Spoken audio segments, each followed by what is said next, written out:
प्रिय विद्यार्थियों, video lecture की अगली श्रृंखला में आपका स्वागत है। आज हम पढ़ रहे हैं भारत सरकार अधिनियम 1935 के पार्ट 2, जिसके तहत हम पढ़ेंगे भारतीय सरकार अधिनियम 1935 की प्रमुख विशेषताएं, जिनमें पहली विशेषता है संघीय ढांचा। क्या है? संघीय ढांचा। पढ़ते हैं।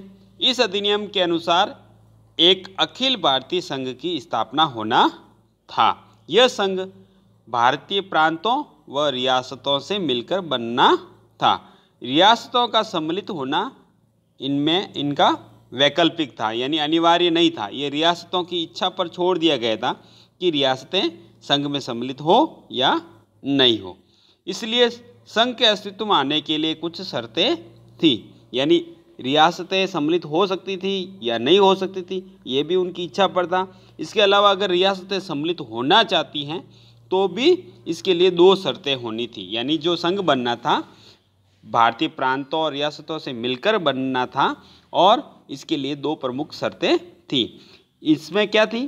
पहला, रियासती प्रतिनिधियों में से न्यूनतम आधे प्रतिनिधि चुनने वाली रियासतें सम्मिलित हो। आपको ये जानना है कि लगभग 565 रियासतें थीं, जिनमें ये कहा गया कि आधी रियासतें संघ में सम्मिलित हो। एक शर्त तो ये थी। दूसरी शर्त ये थी कि रियासतों की जनसंख्या में से आधी जनसंख्या वाली रियासतें संघ में सम्मिलित हो, यानी जो रियासतें सम्मिलित होने जा रही हैं संघ में, वो रियासतें सम्मिलित हो जो कुल रियासतों की जनसंख्या की कम से कम आधी रियासतों की जनसंख्या का प्रतिनिधित्व करें।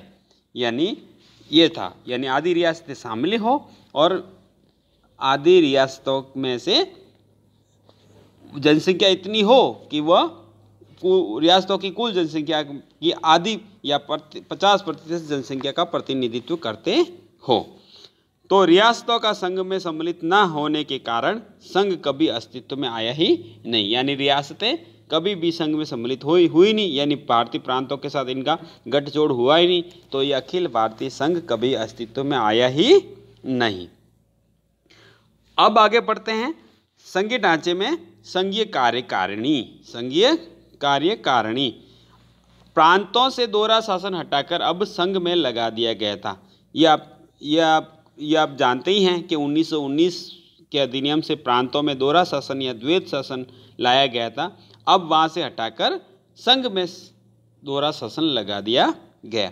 संघीय विषयों में से रक्षा मामले, विदेशी मामले, धार्मिक मामले तथा जनजातीय क्षेत्र वायसराय के हाथ में सुरक्षित रखे गए, जिनका प्रशासन वह अधिकाधिक 3 पार्षदों की सहायता से चलाएगा, जो वह स्वयं मनोनीत करेगा, और ये पार्षद उसी के प्रति उत्तरदायी होंगे।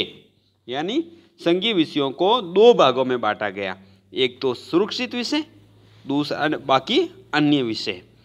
शेष संघीय विभाग अधिकाधिक 10 मंत्रियों की सहायता से चलाए जाएंगे, जो संघीय विधानमंडल के प्रति उत्तरदायी होंगे। संघीय व्यवस्था में वायसराय का स्थान और शक्तियाँ भी बहुत अधिक थी। यानी हमने क्या जाना, प्रांतों में जो दोहरा शासन था, जिसमें प्रांतीय विषयों को 2 भागों में आरक्षित विषय और हस्तांतरित विषय में बंटवारा किया गया था, उसी तरह का बंटवारा 1935 के अधिनियम में वायसराय, जो गवर्नर जनरल होते थे, उनके शासन के अंदर कर दिए गए, उनके शासन के तहत कर दिए गए। यानी जो केंद्रीय विषय होने थे उनको 2 भागों में बांटा गया, जिसमें कुछ विषयों का प्रशासन वायसराय पार्षदों की सहायता से चलाएंगे, और शेष विषयों का प्रशासन वो अपने अधिकाधिक 10 मंत्रियों की सहायता से चलाएंगे, जो संघीय विधानमंडल के प्रति उत्तरदायी होंगे। ये एक तरह से दोहरी शासन व्यवस्था थी, जो प्रांतों से हटाकर अब 1935 के अधिनियम से केंद्र में ला दी गई थी। संघीय व्यवस्था में वायसराय के स्थान और शक्तियाँ भी बहुत अधिक थी। जानने का प्रयास करते हैं। केंद्र में वायसराय ही समस्त शक्तियों का केंद्र बिंदु था। उसे 3 भिन्न भिन्न भूमिकाएं निभानी पड़ती थी।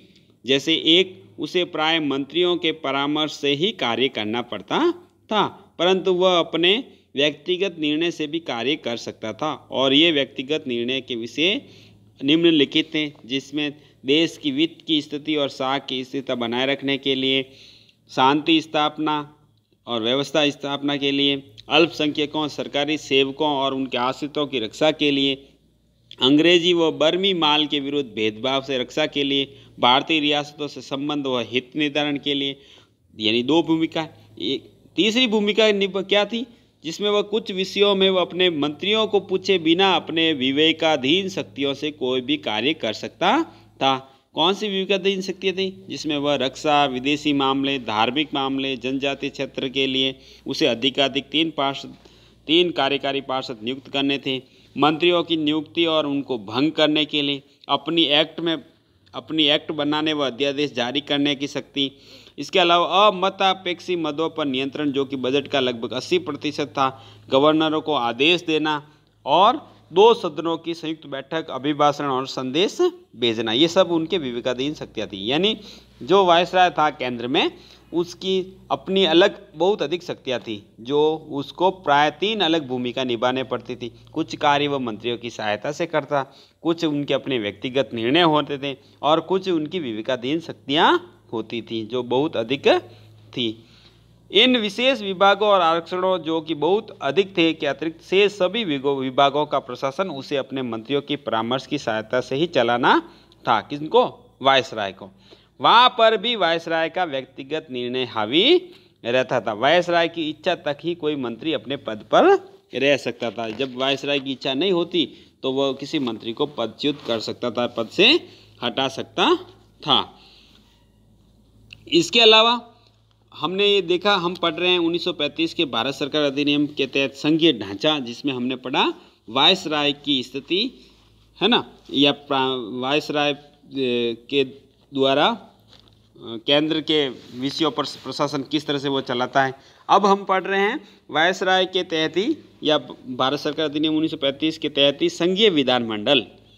संघीय विधानमंडल द्विसदनीय था, यानी 2 सदन होने थे। एक सदन राज्य परिषद था, दूसरा सदन था संघीय विधानसभा। राज्य परिषद के बारे में जानने का प्रयास करते हैं। राज्य परिषद एक स्थायी सभा थी, यानी कभी भंग नहीं होने वाली सभा थी, और उसके 1/3 सदस्य प्रत्येक 3 वर्ष पश्चात चुने जाने थे। यानी इसका मतलब ये भी हो सकता है कि 1/3 सदस्य प्रत्येक 3 वर्ष पश्चात पद त्याग करते थे, तभी तो नए सदस्य बनते थे। इसमें राज्य परिषद में 260 सदस्य होने थे, जिनमें से 156 प्रांतों के चुने हुए प्रतिनिधि और अधिकारी और शेष 104 सदस्य रियासतों के प्रतिनिधि होने थे, जिन्हें संबद्ध राजाओं द्वारा मनोनीत किया जाना था। यानी 260 सदस्य थे राज्य परिषद के, उसके 156 प्रांतों से चुने हुए प्रतिनिधि और शेष 104 सदस्य रियासतों के प्रतिनिधि होने थे। यानी कुछ सदस्य निर्वाचित होते थे, जैसे प्रांतों से 156, और शेष राजाओं द्वारा मनोनीत होते थे। अब दूसरा सदन है संघीय विधानसभा, जिसकी अवधि थी 5 वर्ष, यानी 5 वर्ष उनका कार्यकाल था। में प्रांतों के 250 सदस्य व रियासतों के 125 सदस्य होने थे। अंग्रेजी प्रांतों के सदस्य प्रांतीय विधान परिषदों द्वारा चुने जाने थे और रियासतों के सदस्य राजाओं द्वारा मनोनीत किए जाने थे। विचित्र और साधारण रीति के विपरीत पद्धति यह है कि ऊपरी सदन, जो राज्य परिषद होता था, का चुनाव सीधा मतदाता द्वारा किया जाता था, और निम्न सदन, जो लोकप्रिय होना था, जो अधिक महत्वपूर्ण था, उसका चुनाव अप्रत्यक्ष हो रहा था। यानी क्या समझे कि राज्य परिषद में जो 260 सदस्यों में से 156 जो सदस्य थे, जो प्रतिनिधि थे, जो चुने जाते थे, वह सीधा जनता द्वारा चुने जाते थे।